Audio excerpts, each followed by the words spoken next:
Well, consider me stumped. I'm more stumped than Stumpy the tree stump listening to Stump. It appears as though the game industry has actually listened to its audience for once. I can't believe it. No more focus group messes, no more greedy singular desire for millions of sales via global appeal. No. We got what we asked for, and hot damn was it worth it. It's official. I can confirm that Resident Evil is now Resident Evil again. This is a true AAA survival horror for this generation that feels exactly like the series it should do, and that feels good to say. It's a horror where you're on the edge of trying to survive, yes. Capcom has finally decided not to try emulating the sales figures of military shooters while sacrificing the quality and uniqueness of their own IP, and instead go back to what made Resi famous in the first place, scaring the everlasting fuck out of its players and leaving them feeling helpless and alone. This game is the product of a company finally paying attention and giving the guaranteed audience and lifelong fans everything they've been wanting for probably ever since Resi 0 and to an extent 4, and I can't wait to tell you how much I love it. In a way, I'm almost glad it took this long, because since Resident Evil 4 especially, and the way that gaming technology has increased, Resident Evil 7 not only feels like the true natural progression of the survival horror gameplay it was famous for in the first place, but with all of the new tech, like I said, and the new presentation elements and the new mechanics which wouldn't have been able to be explored in the past and everything. The jump overall is clearly massive, but the fundamental ideas remain. With Resi 7, probably in the most seriously engrossing story since the remake, you control an admittedly bland slate of a character known as Ethan, who lost the love of his life Mia a very long time ago, only to then find out information from herself that points him towards her whereabouts. Without thinking, he's off to grab her, not realizing that she's been abducted by the morally and mentally questionable Baker family, who have their own disgusting plans for her, along with anyone else that trespasses in their land within a rural, deep American swamp. And as you come to discover, you, Jack, Marguerite, Lucas, and Granny may not be the only ones within this mansion. Without spoiling too much, that's basically the gist, and towards the ending you find out a lot more awful and disgusting backstories and finally wrap it up with a pretty decent twist and an even cooler fan service ending sequence that I think satisfyingly closed the epic journey off, but also left me asking more questions once the dreaded Umbrella Corporation is inevitably revealed, and what kind of impact they had on the characters in the Resi lore to have them revealed in the way that they're revealed in this game. I'm trying not to spoil anything here, so forgive my vagueness, but overall I thought it was a great story with tons of dark humor and grossness, with extremely memorable characters, tons of mystery, tragedy, and ending it off with more ties to the Resi universe as a whole, which I wasn't expecting. It has a classic Resi vibe about it, but also elements of Texas Chainsaw Massacre and the original Saw, and it's great to be in the moment playing through a house turning to shit instead of picking up after the tragedies already go down like in the other Resi games. And Christ on a bike, doesn't it look wretched and foul? It's one of the most vile games I've played in a long time, and it's amplified amazingly by the PS4 Pro, which also makes the entire thing run at 60 FPS flawlessly, forgive my video footage at 30. The team added in so many visual details, you can tell every aspect of the entire house was thought about, and I love the inclusions of things like the Arclay Mountains portrait calling back to the first Resi, and the slow head turning of Grandma looking at you. Stop it!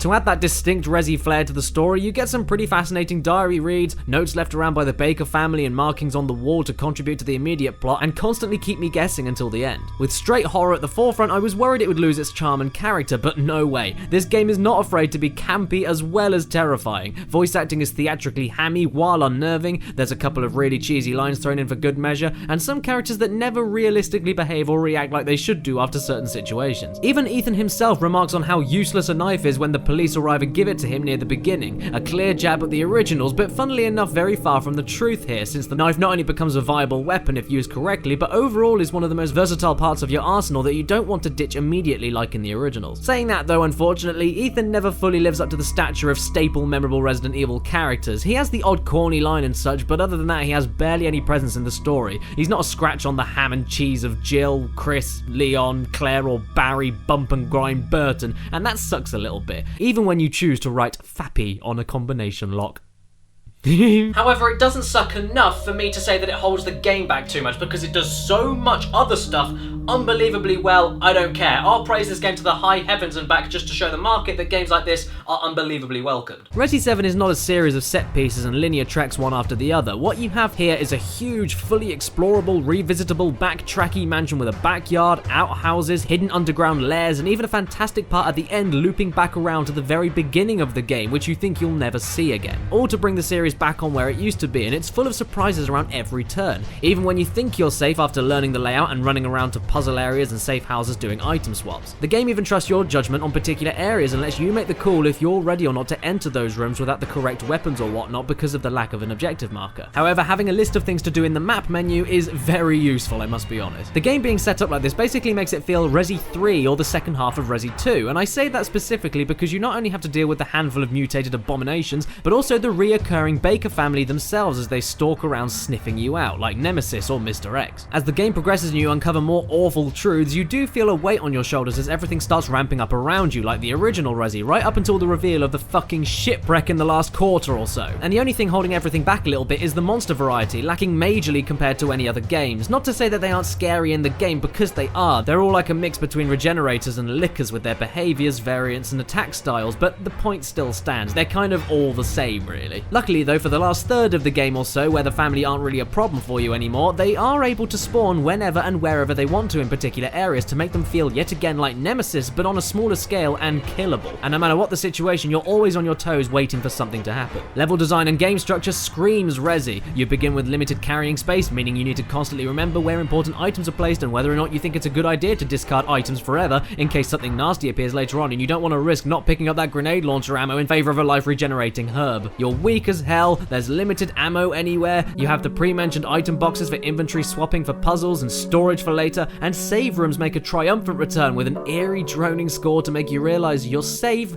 but only temporarily, making you relieved to hear one of the creepiest pieces in the game. Oh, and all of the layouts in the game I could picture with the fixed camera angles easily, from how they weave together and how windy the corridors and separate branching rooms work in tangent. You even get classic Resi puzzles, not just figuring out how items work within particular rooms and using your wits to figure out what item in your inventory can be used where, but also with paying attention to the environment around you to find hidden treasures with special photos of locations you find around the place, or changing a clock to match the time with every other clock in the same house, or figuring out where a key is hidden in the basement from nothing but a very vague hint written on a note stuck to a wall in another part of the house. It's great to see stuff like this again. I especially love the shadow puzzles and how initially I actually tried every random item I had on there to see if the game would let me, and it totally did. The visuals help make it all the more horrific, but it's more tense than ever with the first person and everything in your face, and it circumvents a lot of the issues that it could have had for a Resi game designed like this and amplifies fright at the same time. For instance, it'd be a little bit too easy and insulting to the detail gone into this if you just had to look for flashes in the environment for special items, so you really need to scour each section of the rooms and find items, and the limited consumable psychostimulant pill mechanic to help you find these things I found a great idea, especially since the range they cover is huge and they last a while if you're quick enough to use it effectively before it runs out. There are no classic door opening animations anymore, but instead you have to make the call and be brave enough on each door and every corner you walk around and when you need to carry on forward. You have free aiming and quick turning to sprint away easily, so to combat that, enemies really hit you hard and are a damn sight harder to kill, requiring patience, distance and accuracy when faced with. You can't panic at all and can't shower everything in bullets, even if you can now guard and save massive health drops if you time the guard correctly. The doors are also very handy and can be closed onto the monsters, except for the humans who can kick them down, apart from the one time where... oh... I think I found the biohazard. And I'm more than happy to report that I actually remembered every detail of the locations that I explored around and went back to and revisited and everything. And it made me feel a proper connection with the world. I remembered every shortcut and door I opened with special keys. I remembered layouts, corridors and hiding places when out of ammo and running for my life. And despite all of this memory, it was always nerve-wracking to explore. Whether enemies reappeared later on, the environment changed, or like on the shipwreck when you use shortcuts most of the time but then have to change your route planning whenever you pick up a fuse to lock another door that you could use before. And that bastard Jack not dying every time that you kill him and he keeps on coming back and you never know when he's gonna pop up. And the atmosphere is just so full of dread, it's soaked and dripping in it. Sounds are more effective than ever as well. Not for loud, shrill jump scares every 5 minutes to make them not worth anything, but for making you feel like you're always being followed and watched by something by use of distant footsteps, slamming doors, smashing plates, creaks in the floorboards, metallic echoes, and groans in the darkness. Lighting is so effectively spooky with how it bathes the environment in a dim glow, and your torchlight often opens things into focus you never wanted to see. And at points you'll have the light playing tricks tricks on you constantly with shadows against twisted objects in the house. The music is only ever used when you're being stalked or in particular encounters like in the originals, but with even more quiet moments, making the use of the score in certain rooms horrifying as you only imagine what's coming up next. It's not like Alien Isolation when you have to learn a complex AI, and much more like classic Resi with its kind of scripted events with certain scares similar to the dog jumping in the window. But when things happen and how they happen is another matter entirely, and it caught me off guard so many times even when I began to replay it. The occasional thing I could see coming, but most of the time it fed my paranoia for something to happen only to never have anything happen at all. Stay away.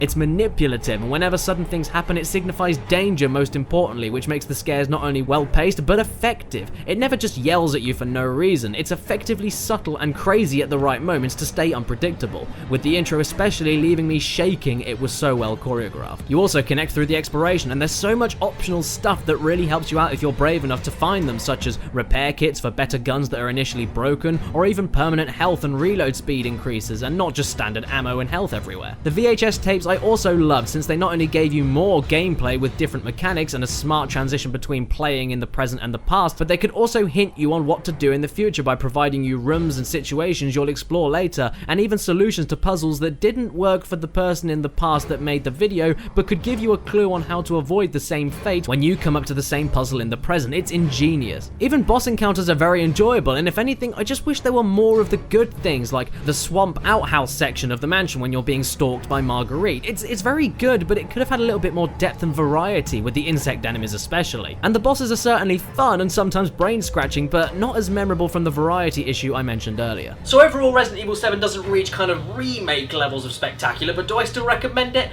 More than I can feasibly describe. I thought that despite its flaws, this game rocked way too much for me to even care. And I'm begging you, if you're a horror fan, to pick this game up as soon as you can and have a go at it to show the industry that we love games like this. I'm going to give Resident Evil 7 a 9 out of 10. If it's your birthday today watching this video, happy friggin' birthday to you, and please remember to stay beautiful.